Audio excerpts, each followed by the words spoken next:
তাহলে আপনি কি এই মসজিদের পার্মানেন্ট ইমাম, না আপনি তাসমিয়া ট্রাস্টের মাধ্যমে আপনি আসছেন?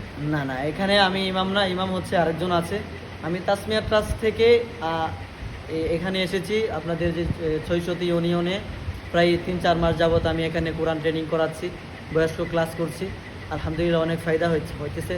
ওইদিকে সানাউল্লাহ হুজুর মসজিদে আছে। আচ্ছা, তারপরে আমাদের এই ভিডিওর মাধ্যমে হয়তোবা অনেকে ইমপ্রেস হতে পারে, অনুপ্রাণিত হয়ে যদি কেউ তার নিজের মসজিদের জন্য এরকম কোরআন শিক্ষার জন্য এরকম আপনাদের মতো টিচার সংগ্রহের জন্য আসলে চায়, তাহলে কি মাধ্যমে কি প্রক্রিয়া করতে হবে এটা একটু জানাবেন।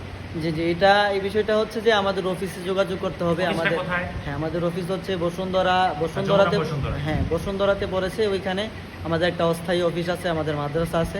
ওইখানে আবেদন করলেই। এটা কি বাহিরের কোনো সংস্থা না? না, এটা সম্পূর্ণ বাইরের বাংলাদেশ? কোনো সংস্থা না, এটা হচ্ছে আমাদের যে প্রতিষ্ঠাতা আছেন চেয়ারম্যান, ওনার নাম হচ্ছে আলহাজ তাওহিদ আহমেদ। উনি এই ব্যবস্থা